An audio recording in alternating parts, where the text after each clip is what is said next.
فواز صاحب یہ بتائیے گا کہ ہم نے دیکھا کہ بلاول بھٹو صاحب بہت زیادہ آج بھی انہوں نے سندھ بار سے خطاب کیا اور انہوں نے کہا کہ جی یہ جو آئینی عدالت ہے جس کے اوپر ابھی آپ بات کر رہے تھے کہ جی ضروری بھی اور مجبوری بھی ہے. اچھا اس سے پہلے ہم دیکھتے ہیں کامران مرتضیٰ صاحب جو جمیعت علماء اسلام سے جن کا تعلق ہے, انہوں نے بھی کہا کہ جی مجبوری لگ رہا ہے یہ ان لوگوں کی. یہ مجبوری کیا, یعنی کہ صرف جیسا آپ نے اشارہ دیا کہ اسٹیبلشمنٹ کی خواہش ہے, یہ وجہ ہے کیا مجبوری ہوگی کہ ان کے لیے اتنی ضروری ہو گئی ہے یہ؟ دیکھیے ظاہر ہے جو چیزیں چل رہی ہیں اس میں تو یہی ہے نا کہ فائز عیسیٰ صاحب جو ہیں اسٹیبلشمنٹ میں ایک حلقہ چاہتا ہے کہ ان کو لازمی طور کے اوپر رکھا جائے, ایکسٹینشن دی جائے, اور پھر وہ چاہتے ہیں کہ جوڈیشری جو ہے اس کو بھی حکومت نے یہ سمجھ لیا ہے کہ وہ قلعہ ہے جس کو فتح کیے بغیر ہم آگے نہیں جا سکتے. دیکھیں یہ پاکستان میں پرابلم یہ ہے کہ آپ ایک PCO لانا چاہ رہے ہیں اور اس کو آپ آئینی ترمیم کا نام دینا چاہ رہے ہیں. آپ ایکچولی تو آپ اپنی مرضی کے جج لگانا چاہتے ہیں نا, سمپل ہے. آپ نے طریقہ یہ دیا ہے آئینی ترمیم میں, آئینی عدالت میں جج لگانے کا کہ جو پہلا چیف جسٹس ہے وہ پرائم منسٹر اپوائنٹ کریں گے اور اس کے بعد چیف جسٹس اور پرائم منسٹر مل کے باقی جج لگا دیں گے. اب آپ مجھے بتائیے انڈیپینڈنس کہاں رہے گی اگر پرائم منسٹر جو ہے وہ خود ہی جج لگا رہا ہے بیٹھ کے چیف جسٹس کے ساتھ جس کو اس نے نامینیٹ کیا ہے, تو ہینڈ پکڈ ججز ہوں گے نا پھر تو ان کا خیال یہ ہے کہ اس سے ملک میں جو ہے وہ ہم مکمل فتح یاب ہو جائیں گے اور راوی جو ہے وہ پھر چین ہی چین لکھے گا. اس طرح نہیں ہوتا. ہمارے جو سسٹمز ہیں اس کے اندر ہی ایک پورا انرشیا ہے, ایک پورا اس کا آپ سمجھیے کہ میکنزم ہے. یہ 800-900 سال لگے ہیں جمہوریت کو, یہ جو تماشا جس کو ہم جمہوریت کہتے ہیں ایک دن میں تو نہیں آ گیا. اس کی ایک مورل ایلیمنٹ ہے اس کے اندر بہت زیادہ, ورنہ تو دیکھیں نا سمپل بادشاہ تھے, وہ شیڈو آف دا گاڈ کے طور پہ حکومت کرتے تھے. اس کا حکم جو تھا وہ کہتے تھے جی ودیعت الہی ہے, اللہ تعالیٰ نے اس کے ذریعے جو ہے وہ حکم دیا ہے اور اس کو تو چیلنج ہی نہیں ہو سکتا. پھر یہ جو ہابز, لاک, روسو جیسے فلاسفرز آئے اور انہوں نے کہا کہ نہیں انسان تو برابر ہے اور اس کی جو حکومت ہے اس میں بھی اس کا حق ہے اور وہ ووٹ سے طے ہوگا. تو یہ جو سارا کھیل تماشا ہے جس کو 800-900 سال لگے, پہلے میگنا کارٹا آیا, پھر بل آف رائٹس آیا, پھر فرینچ ریولوشن ہوا, پھر امریکن کانسٹیٹیوشن آیا, تو ایک لمبی تاریخ ہے نا, وہ ایک دن میں تو نہیں ہو گیا. اور اس کو آپ کہیں کہ ایک دم آپ اس سے قانون سازی سے تبدیل کرنا چاہ رہے ہیں. یہاں جو سب کو نظر آ رہا ہے کہ جی آئینی بحران بھی پیدا ہو گیا, پہلے صرف معاشی بحران تھا اور سیاسی بحران تھا, اب ماشاءاللہ آئینی بحران بھی ہے. نتیجہ کیا نکلے گا اگر حکومت کسی طرح بلڈوز کر دیتی ہے تو کیا آپ سمجھتے ہیں کیا ہونے جائے گا پھر اس کے بعد؟ کیا آپ کو لگتا ہے کہ مزید مطلب ہے کہ سڑکوں پہ لوگ نکلیں گے, وکلا تحریک چلے گی, اس چیز کا اندیشہ ہے, اور کیا پاکستان متحمل ہو سکتا ہے ان چیزوں کا؟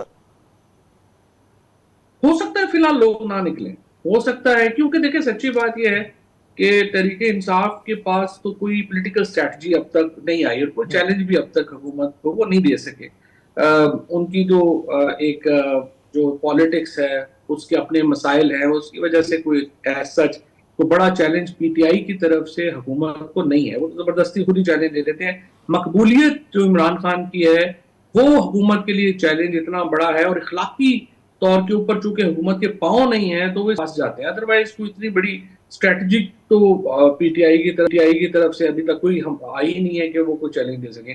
بٹ یہاں پر پرابلم یہ آنا ہے کہ جو لائرز ہیں انہوں نے یہ تحریک لیڈ کرنی ہی کرنی ہے, کیونکہ اگر وہ نہیں کریں گے تو ان کا تو پروفیشن ہی ختم ہو جائے گا. مجھے آپ بتائیں نا کہ ایک جج جو ہے وہ اگر 10 ریٹ پٹیشنز الاؤ کر دے گا تو اگلے ریویو میں جائے گا وہ اٹھا کے اس کو گھر بھیج دیں گے, اور پھر کوئی آنریبل آدمی دیکھیں اس سسٹم میں کام کیسے کرے گا.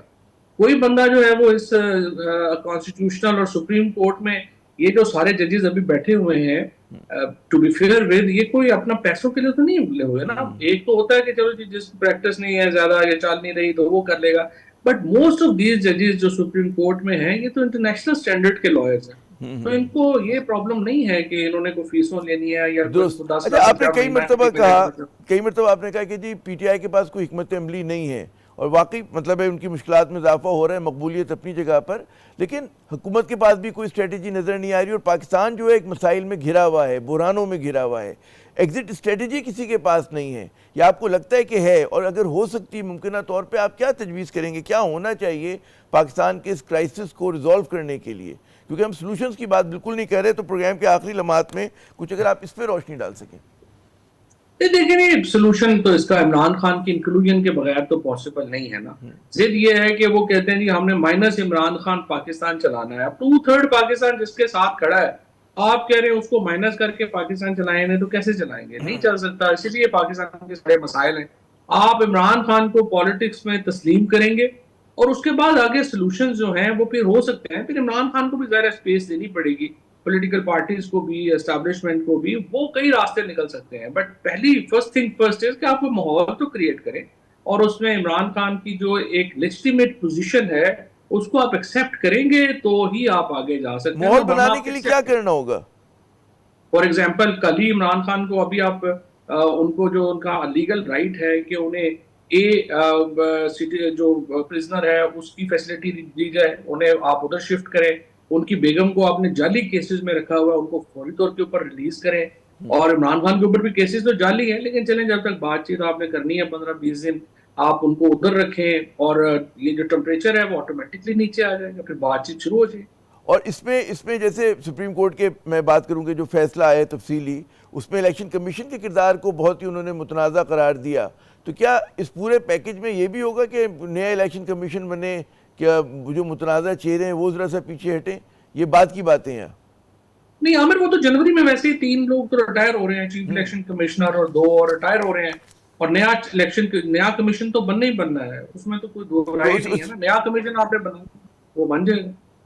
چلے, بہت بہت شکریہ فواد صاحب, آپ نے اپنا قیمتی وقت دیا. ناظرین, بالکل جو اہم طریقے اس ملک میں جو سیاسی جاری و ساری سیاسی بحران ہے اس کو کم کرنے کے لیے, اس کی حدت کم کرنے کے لیے کسی نہ کسی سطح کے اوپر مل بیٹھنے کی ضرورت ہے اور پھر اتفاق رائے کی ضرورت ہے. اس کے بغیر پاکستان کی جو سیاست ہے وہ بند گلی سے نکلتی نظر نہیں آ رہی.